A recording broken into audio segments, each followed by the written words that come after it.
kemudian ditempatkan memerintah Tanah Ngudung, menjadi imam menata agama. Syekh Sabil tidak menolak, lalu berangkat ke Ngudung. Padukuhannya sudah subur makmur, banyak orang-orang yang mengikuti agama. Selanjutnya Syekh Sabil disebut dengan nama Kanjeng Sunan Ngudung. Beda Syekh Sabil dengan Usman Haji, bedanya adalah Syekh Sabil ini adalah sepupu daripada Usman Haji. Mengapa sepupu? Ibunya Usman Haji itu adalah putri Arya Baribin, ibunya Syekh Sabil juga putri Arya Baribin. Jadi keduanya ini sama-sama cucu Arya Baribin. Akibat dari pertempuran ini, Raja Majapahit Brawijaya ini wafat dan makamnya dimakamkan. Hayya 'alal falah.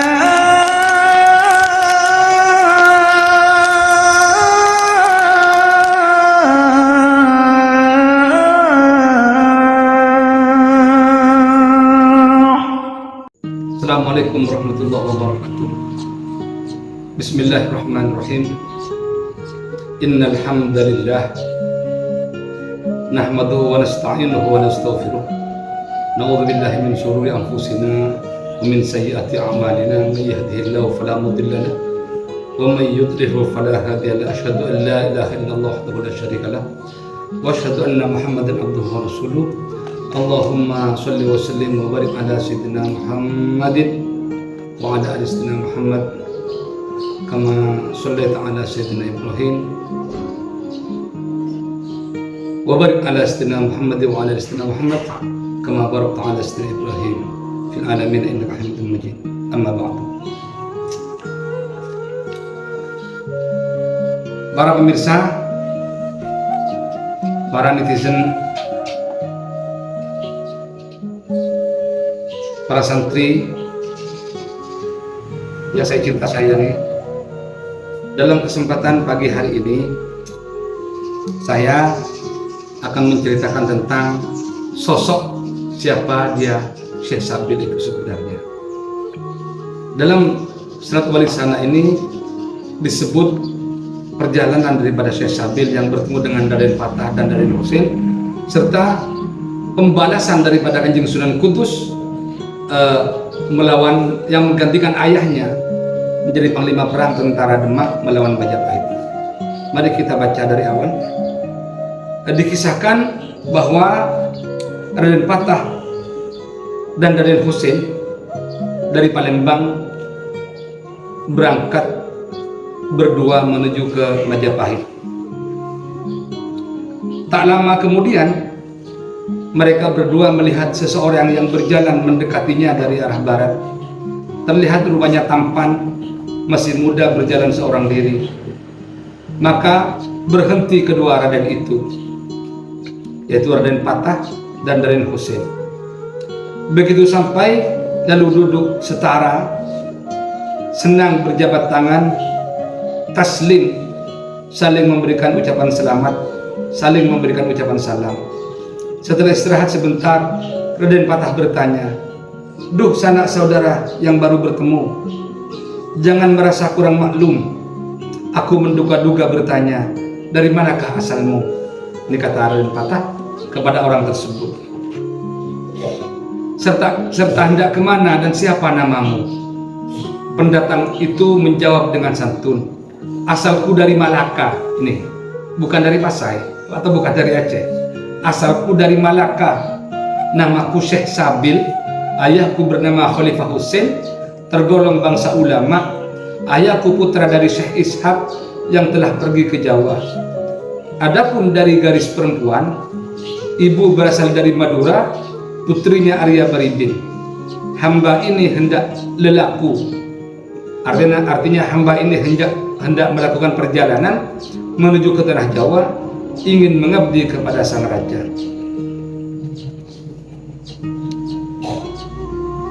Jadi di sini sudah jelas yang mengatakan Syekh Sabil ini putranya daripada Khalifah Husain itu bukan Naat, bukan. Tapi pengakuan Syekh Sabil sendiri ketika ditanya oleh Raden Patah yang mengatakan bahwa nama saya adalah Syekh Sabil. asal saya dari Malaka. Ayah saya bernama Khalifah Husain, tergolong bangsa ulama. Ini dari Malaka. Putra ayahku, ayah saya, putranya Syekh Ishaq yang telah datang ke Jawa.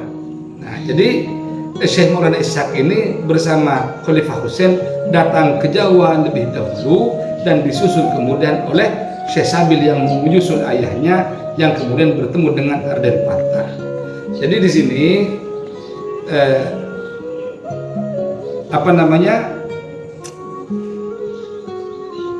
sudah valid sekali karena pengakuan dirinya, bukan kata orang. Seandainya data ini sangat mayor sekali karena dia sendiri yang mengaku. Nah, kemudian sebaliknya ini, adik ini dari mana? Nah, kalau saya sambil bertanya juga ini, serta nama dan tujuan Andika berdua. Raden Patah memberitahu asal usul nama dan tujuan. Syekh Sabil ketika mendengar penuturan merasa senang hatinya sebab merasa mendapatkan keterangan kedua kesatria diperhatikannya. Tampangnya membawa wibawa, keduanya sedang berjalan menuju ke tanah Jawa. Akhirnya keduanya datang berlayar menuju ke tanah Jawa. Akhirnya ketiga orang tersebut, yaitu Raden Patah, Raden Husain, dan Syekh Sabil berlayar dari Palembang menuju Pulau Jawa.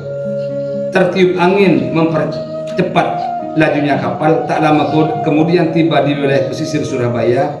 Jangkar dilepaskan, kapal sudah menepi. Ketiga kesatria menaiki daratan.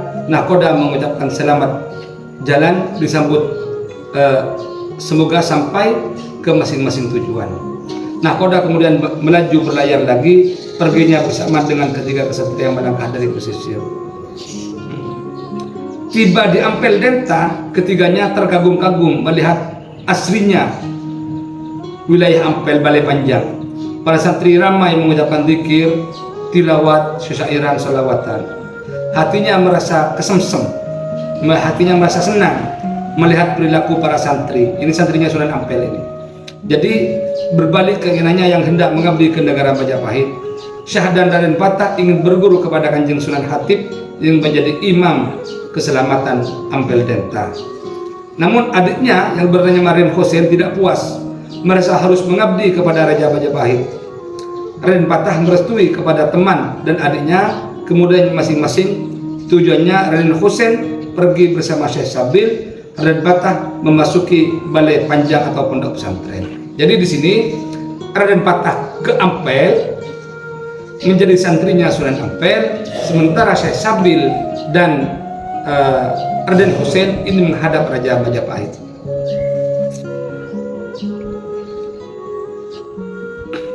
Kemudian Kanjeng Sunan Ampel ini menerima dengan senang hati, singkat cerita ini, Raden Patah dan menjadi santrinya. Lama kelamaan Raden Patah ini dijadikan mantu oleh Sunan Ampel. Terus bagaimana kisahnya Syekh Sabil dan Raden Husain? Di sini ditulis, bergantilah cerita mereka yang hendak mengabdi kepada negara Majapahit. Raden Husain dan Syekh Sabil setelah datang di negara merasa bingung hatinya.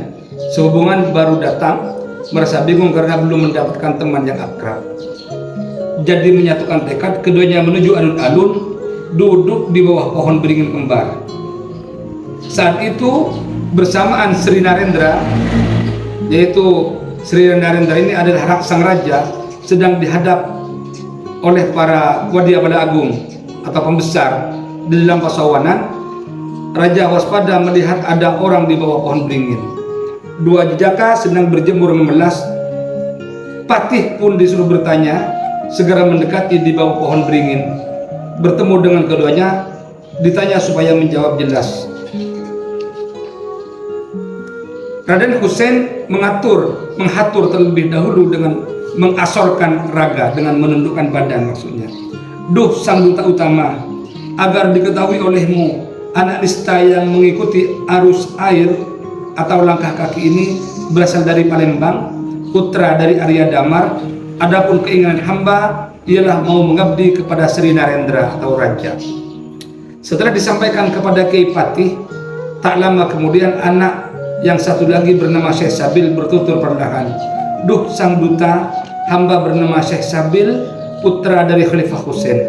Adapun ibu terah dari Madura, diceritakan putrinya Arya Baribin, asal dari Malaka." Asal kami dari Malaka maksudnya ini. Adapun keinginan hamba sama saja ingin mengabdi kepada Anda, kepada Narendra, kepada Paduka, untuk kekipu atau garis miring ini kurung buka juru bantu dapur atau kotor-kotor barangkali bisa terpakai. Ini bahasa yang memelas, barangkali ada pekerjaan apapun begitu. Sang mantri setelah memeriksa kedua putra kembali ke hadapan raja mengaturkan maksud tujuan mereka, diceritakan dari awal sampai akhir. Sri Narendra atau sang raja sangat suka hatinya. Keduanya kemudian dipanggil, tak lama kemudian tiba di hadapan sang Prabu, maka keduanya ditundukkan ke tanah. Sang Prabu Brawijaya ulas asih melihat keduanya. Mereka berdua nampak pandai serta sangat santun hingga pantas perilakunya. Keinginan mereka diterima, kedua putra dicampur pada pamagangan. Hati mereka sangat senang. Tak lama kemudian bubar di pasawanan itu. Sang raja kembali masuk ke dalam puri, disambut malam hari. Diceritakan lama-lama Raden Husain dan Syekh Sabil dianggap atau diterima pengabdiannya.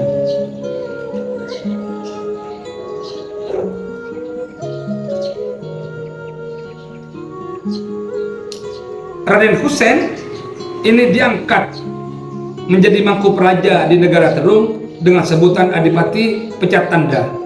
Adapun Syekh Sabil diberitakan ke Ampel Gading untuk meminta tempat, sehingga di sini Syekh Sabil Raden Husain langsung didaulat oleh Raja Majapahit Brawijaya agar supaya menjadi Adipati di Terung, bergelar Adipati Pecat Tanda. Tapi Syekh Sabil disuruh kembali lagi ke Ampel minta petunjuk kepada Kanjeng Sunan Ampel. Mengapa ke Sunan Ampel? Adalah supaya tunggal agama sudah dilaksanakan. Pecat Tanda segera pergi ke negara Terung dengan diberikan tentara. Syekh Sabil kemudian berangkat ke Surabaya, tiba di Ampel Denta menuju Kanjeng Sunan Hatib atau Sunan Ampel yang menyambutnya dengan kasih sayang atas datangnya ponakan. Dan atas petunjuk Narpati, sang putra disuruh memberikan tempat. Kemudian ditempatkan memerintah Tanah Ngudung, menjadi imam menata agama. Syekh Sabil tidak menolak lalu berangkat ke Ngudung. Padukuhannya sudah subur makmur, banyak orang-orang yang mengikuti agama. Selanjutnya Syekh Sabil disebut dengan nama Kanjeng Sunan Ngudung. Tiada kesusahannya hingga semua wewengkon atau tempat tentram rahayu. Demikian cerita asal mula Syekh Sabil atau Sunan Ngudung tiba di Surabaya, kemudian diberi tempat oleh Sunan Ampel di Ngudung untuk menjadi imam dan bergelar Sunan Ngudung. Jadi para pemirsa, bahwa Sunan Ngudung ini Sunan Ngudung pertama yang diperintahkan oleh Kanjeng Sunan Ampel, yaitu Syekh Sabil. Beda Syekh Sabil dengan Usman Haji, bedanya adalah Syekh Sabil ini adalah sepupu daripada Usman Haji. Mengapa sepupu? Ibunya Usman Haji itu adalah putri Arya Baribin, ibunya Syekh Sabil juga putri Arya Baribin. Jadi keduanya ini sama-sama cucu Arya Baribin. Kadang-kadang distorsi Sunan Ngudung ini dikira Usman Haji, padahal Sunan Ngudung awal ke-1 adalah Syekh Sabil. Ketika Syekh Sabil wafat, Sunan Ngudung wafat dalam perang melawan Majapahit, baru Ngudung itu digantikan oleh sepupunya yang bernama Usman Haji. Bagaimana kelanjutan pasca wafatnya Sunan Ngudung ketika bertempur melawan Majapahit? Ini ceritanya begini. Tempo hari sudah saya kisahkan bahwa istrinya Sunan Ngudung menangis ketika mendengar penuturan Syekh Malaya atau Sunan Kalijaga dan jasadnya sudah disemayamkan. Ini Adipati Demak Bintara ini membalas, sepakat bersama para petingginya sudah saatnya menggempur negara Majapahit. Begitu diberitahu kepada para tentara, disambut suara gemuruh, sudah siaga perlengkapan perang, bubar dari pertemuan. Begitu dahsyatnya suara tentara itu merambah bagaikan laut pasang, dan Kanjeng Sunan Kudus disuruh memajukan atau menggantikan Sang Rama, yaitu Kanjeng Sunan Ngudung. Ini di sini sudah jelas. Kanjeng Sunan Kudus diminta menggantikan Sang Rama, yaitu Kanjeng Sunan Ngudung, untuk memimpin tentara sebagai senapati perang. Di sini jelas Sunan Kudus menggantikan Kanjeng Sunan Ngudung yang wafat, di mana Kanjeng Sunan Ngudung ini adalah ayahnya. Sunan Kudus tak menolak, sudah tanggap karya bersama tentaranya lengkap dengan senjata perang.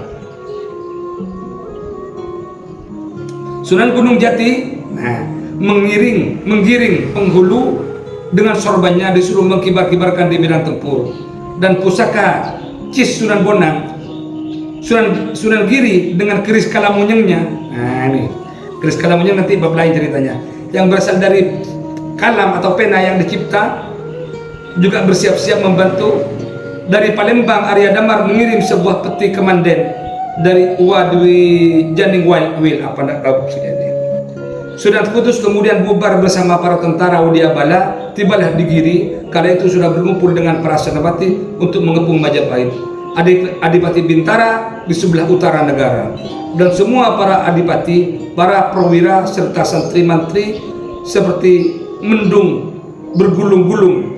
Adapun Sunan Bonang berada di sebelah barat bersama para aulia berkumpul, hatib, mutin, syuhada ulama dan lain-lain. Jadi di sini Majapahit dikepung. Majapahit dikepung. Akhir cerita Raja Majapahit melarikan diri ke Ponorogo bersama permaisurinya. Kalah Majapahit ini.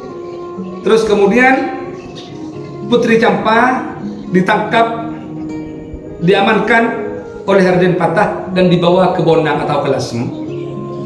Sementara akibat dari pertempuran ini, Raja Majapahit Brawijaya ini wafat dan makamnya dimakamkan di Demak. Dimakamkan secara Islami. Di sini ditulis dimakamkan secara Islami.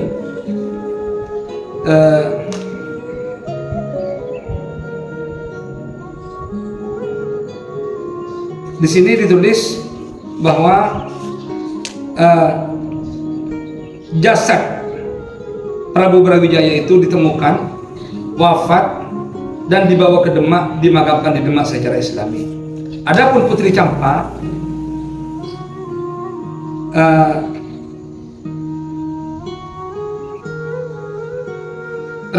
Putri Campa sepeninggalnya Sang Garwa Prabu Brawijaya, sakitnya bertambah parah, hatinya merasa sedih, nampak duka, ditahan-tahan tak kuat, bersedih teringat semasa hidup berujung pada kematian. Dirubung oleh para siwi, jasadnya sudah disempurnakan. Para wali yang mensyaratkan kemudian dikebumikan di desa Karangkajenar. Ini di daerah Lasem.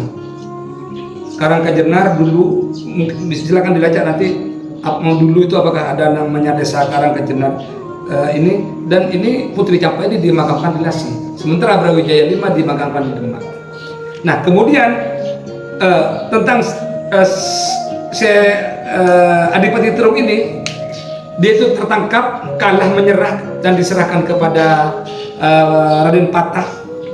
Beliau menyerah dan mengakui kedaulatan Demak, serta diketahui bahwa Adipati Terung ini punya anak perempuan yang cantik.